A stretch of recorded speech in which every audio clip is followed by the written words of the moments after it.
Welcome to 5 Good Minutes. You're listening to today's inspirational message On the book of Romans with Russ Brasher. Welcome to the 5 Good Minutes or 5GM podcast. This is Russ Brasher, your host for the week as we read, study, and discuss Romans chapter 5, verses 12 through 21. Our approach for the week is to look at this text and trace how the Bible presents the problem before it reveals the grace of God. And whether you're a believer or just opening the Bible for the first time, the book of Romans in this podcast is for you. Let's read Romans 5, 12 through 21. Therefore, just as sin entered the world through one man and death through sin, and in this way death came to all people because all sinned.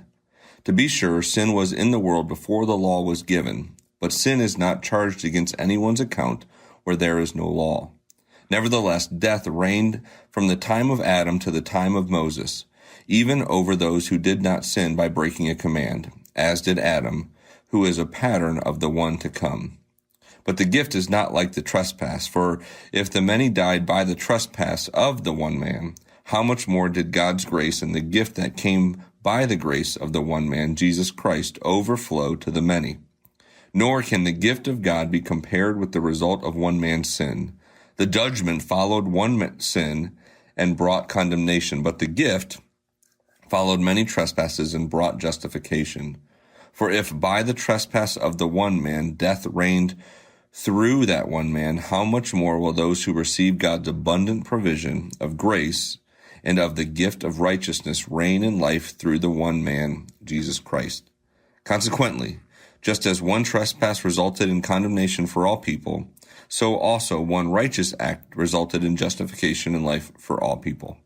For just as through the disobedience of the one man the many were made sinners, so also through the obedience of the one man the many will be made righteous. The law was brought in so that the trespass might increase, but where sin increases, grace increased all the more, so that just as sin reigned in death, so also grace might reign through righteousness to bring eternal life through Jesus. A lot to unpack there, but let's jump right in. Paul writes that sin entered the world through one man, and death came because of sin. Adam's disobedience didn't merely affect him, it affected all of humanity, and death spread to all people because all sinned. This is not just about a distant ancient history, it's about the human condition we all know. That our desires, our brokenness, and our tendency to turn away from what is true and good.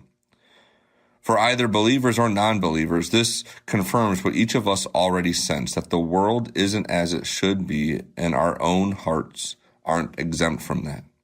It also poses a question. If the world bears the weight of brokenness, is there a source of hope beyond what we can do on our own? And from this shared sense of brokenness and question of hope, Romans begins to move toward a solution. We're not left in the problem. We're invited to watch for the coming rescue, the way a new headship can change what runs through all of us. And in tomorrow's episode, we'll see how one man's act, Adam's contrasted with Jesus Christ, offers a real personal difference. But for today, as we reflect on this text as a whole, take a moment and ask, where do you feel the weight of brokenness? The weight of brokenness in your own life or the world around you. And as you take time to reflect on that, remember verse 15. But the gift is not like the trespass. For if the many died by the trespass of the one man, how much more did God's grace and the gift that came by the grace of the one man, Jesus Christ, overflow to the many?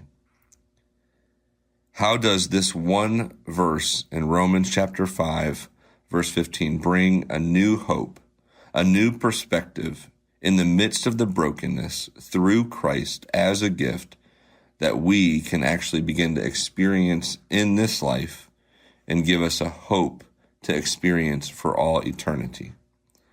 Thank you for listening today. Continue with us on the journey as we explore this text and what it means.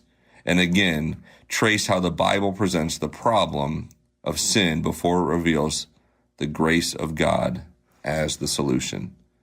Have a blessed day. Thanks for joining us here today. There's a lot of great content to explore on Orchard Hill Plus and on the Orchard Hill main feed from the weekend. Have a great day.